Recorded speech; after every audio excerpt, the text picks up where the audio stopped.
Hey everyone, and welcome to the channel. So today we get to take a look at the latest generation for the Porsche Cayenne Turbo. This model is finished off in chalk and it has an MSRP that starts right around $140,000. We have a beautiful SUV to check out, along with all of the performance and practicality that this has to offer. Now we'll start off with what powers this Cayenne. This is the 4-liter twin-turbo V8. It's paired to the 8-speed automatic transmission, pumping out 541 horsepower, 567 pound-feet of torque. That power is sent through the all-wheel drive system, propelling this nearly 5,000-pound SUV from 0 to 60 in 3.5 seconds, and it has a top speed of 177 miles an hour. Now, as we work our way to the exterior styling, this is a very beautiful SUV. Everything about it has very elegant and clean lines to it. There's a few crisp lines in the hood, so 4 to be exact, running down it, where we are greeted with a lot of gloss black. There's the forward-facing camera, as well as the sensor for the adaptive cruise. There's even active grille shutters behind all of these cutouts to provide additional cooling when needed. Now this has LED headlights, DRLs, and turn signals. Really neat headlight housing. The DRLs, which just came on, are actually in this strip down below, where there's a mimic portion underneath that, just to give it a good look. And there's more gloss black underneath that with parking sensors, and then even one more inlet underneath that where the skid plates are. Now, as we work our way to the side, this has a set of 21-inch wheels. They're 9.5 inches wide up front, 11 wide in the rear.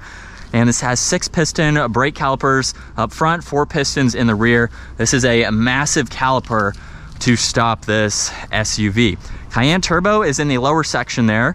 This has power folding side mirrors with the camera and the turn signal, full moonroof up top, more gloss black for the roof racks, as well as surrounding all of the window trim there, and really nice lines that run down the side as well.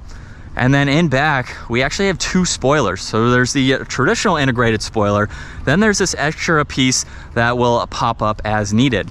There's the third brake light along with wiper blade in the lower section, and then LED taillights. They actually run through the power trunk. Porsche is even spelled out in the back section there. There's the backup camera with all the sensors, quad tip dual exhaust, and this can tow right around 7,700 pounds. So not only do you have performance, but you can hook up whatever toys that you have and use it for that practicality too. Now there's actually a good bit of space in the back. There's a storage net with a ton of space on the driver's side. Passenger side, you can actually raise and lower this vehicle. So this does have adaptive suspension. Those 2 buttons are just going to focus on the rear. So if you have some items, you can lower this height, so that way it's easier to load those items, of course. You can fold down the back seats. There's a spare tire underneath the floor too. And then we have the controls up top to easily close that. Now this does have proximity door handles in the back, so you can unlock it from here, where you'll notice the solid red leather. There's also gloss black up top. We have the automatic sunshade, release handle, really cool grab handle, Burmester audio, and a little bit of storage. And then take a look at the red leather seats with turbo in the headrest there. If I pull on this lever, that's how you can fold the seats down, and then you can lock it into place and then recline it all of the way. So this is the difference between up and fully reclined. There's even a little bit of lateral support by my thighs on each side. 5'10", I have plenty of space. There's storage pockets on both sides. You have air vents. These are heated rear seats, and you have all the climate adjustments. With the vehicle on, you can go through the dual zone for your backseat passengers. There's auxiliaries, a little bit of storage down below, and then there's even an armrest in the middle with 2 cup holders. You can also fold down this middle seat if you need to do that. And this even has the full Alcantara headliner. So it gives it a really cool look, of course. Great materials for this interior. Front door panel is just like the rear. There's memory seating controls, all of the window adjustments, as well as the side mirror controls, and even more storage, and a lot of automatic adjustments for these front seats. Now let's start this up. That is over on this left side. Now this does have a physical key fob. However, you can just use this one that's already in place. It is fixed there. We can start this up. We have the solid leather steering wheel. On the right side, there's Bluetooth controls, and this dial is for the right side of the gauge cluster. So there's navigation, And then you can also pull up some vitals within that screen right there. So just depending on what you would like to see. Left side, you have the same deal. A few different things that you can go through over on that left side. And then you have outside temperature, and the tach is front and center, that is fixed, along with miles per hour and what gear you're in.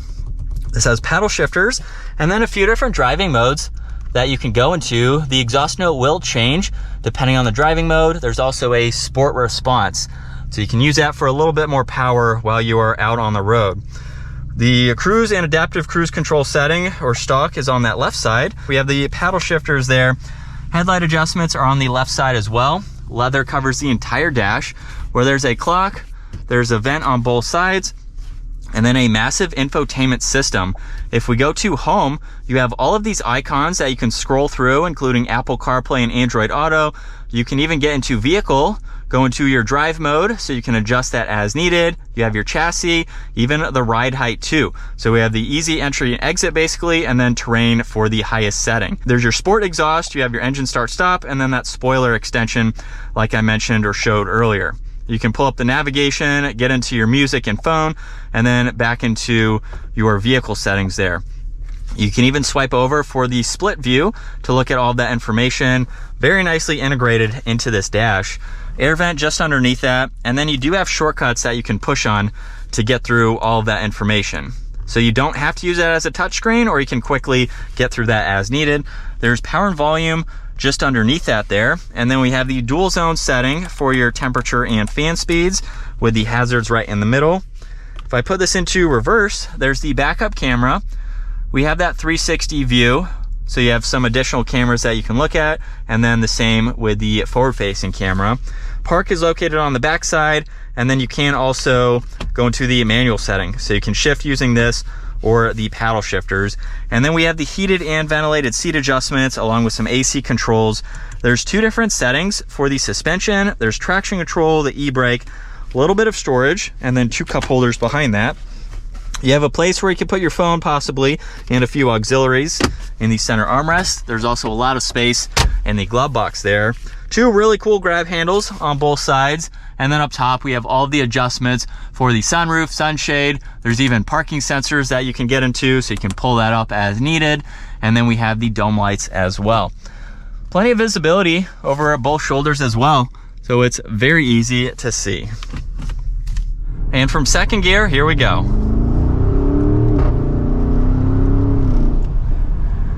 Definitely has a good sound to it.